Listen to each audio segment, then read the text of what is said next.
မြတ်စွာဘုရားဘာမိန့်ရှိတော့ဆိုအေးတဲ့မင်းတို့အချုပ်ပြောလိုက်မယ်ယဟန်တန်ဃာတွေကိုသင်တို့မှအချုပ်တစ်ခုပြောလိုက်မယ်တစ်ခုအရေးကြီးတာပြောမယ်ဟန္တဓာနိဘိက္ခွေအာမန္တယာမိဩမင်းတို့ကိုပွင့်ပွင့်လင်းလင်းပဲပြောလိုက်မယ်ဘာလို့ဝယဓမ္မသင်္ခါရတရားဆိုဘယ်တော့မှမမြဲဘူးအားလုံးမှာချိန်တန်ရင်ပျက်စီးသွားမှာဖြစ်တယ်ဆိုတာကိုမမေ့ကြနဲ့လောကလူတွေကနော်သာဝရလို့ထင်ပြီးတော့မိမိလျော်ရော့နေတတ်ကြတာကိုဒါကြောင့်မို့မြတ်စွာဘုရားကဝယဓမ္မသင်္ခါရကံစိတ်ဥတုအာရလို့ဆိုတဲ့အကြောင်း၄ပါးနဲ့ပေါင်းစပ်ထားတယ်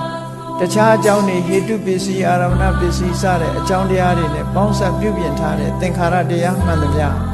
ဝယဓမ္မယူရင်းပျက်စီးသွားမဲ့သဘောတွေကြီးပဲသဘောရှိတဲ့တရားတွေကြီးပဲဖြစ်တယ်အဲ့တော့ဒီလိုမခိုင်မြဲတဲ့တရားတွေပေါ်မှာတတိထားဖို့အပ္ပမဒိနတမ္ပါဒိဋ္ဌကိုလုံးတဲ့လုံးတိုက်တဲ့အရာတွေဘာတွေရှိတယ်ဆိုတာကိုယ့်ဘာကိုတတိထားပြီးတော့ကြင်ကြံကြိုးကုပ်အားထုတ်ကြရမှာဖြစ်တယ်လို့မြတ်စွာဘုရားကအရေးကြီးတဲ့မိန့်ကြားချက်ကိုဝေသာလီမဟာဝနတောဥဒ္ဒေက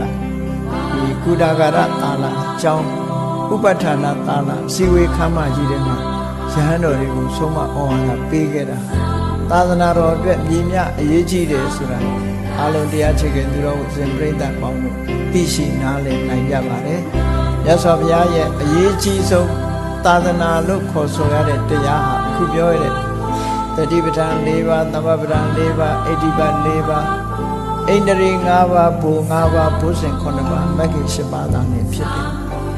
အဲ့ဒီတရားတွေကိုယ်တဏ္ဍာမှာပျောက်ကွယ်နေပြီဆိုရင်ကိုယ့်အတွက်သာသနာကွယ်နေတယ်လို့ပဲယူဆတယ်အဲ့ဒီတရားတွေကိုယ်တဏ္ဍာမှာထိုက်တဲ့လောက်ရှိနေထိုက်တဲ့လောက်သာသနာတည်တယ်လို့ယူဆတယ်အပြည့်အဝတည်ပြီဆိုမှကိုယ်တဏ္ဍာမှာအပြည့်အဝတည်တယ်ဒါကြောင့်မို့မြတ်စွာဘုရားဒီတရားတွေကိုလေးနဲ့ထားပြီးတော့အပ္ပမဒိနတမ္ပါဒိဋ္ဌမမေ့မလျော်သောတတိဖြင့်ဒီတရားတွေကိုယ်တဏ္ဍာမှာဖြစ်အောင်ကြိုးစားရကြကြိုးစားကြလို့ဒီလိုမှာကြားတော်မူတာဖြစ်ပါတယ်တရားချစ်ခင်သူတော်စင်ပြိဿပေါင်းလို့မြတ်စွာဘုရားအရေးကြီးဆုံးဖြစ်တယ်ဒီစကားကိုမိန့်ကြားပြီးတော့အခုလိုမှာကြားတာကိုအမှတ်တတိယတို့ကိုလည်းပဲဒီတိုင်းမှာကြားတယ်လို့စိတ်ထဲမှာခံစားနားလည်ပြီးမြတ်စွာဘုရားရဲ့အဆုံးအမလိုက်နာကျင့်သုံးနိုင်ကြပါစေကုန်သတည်း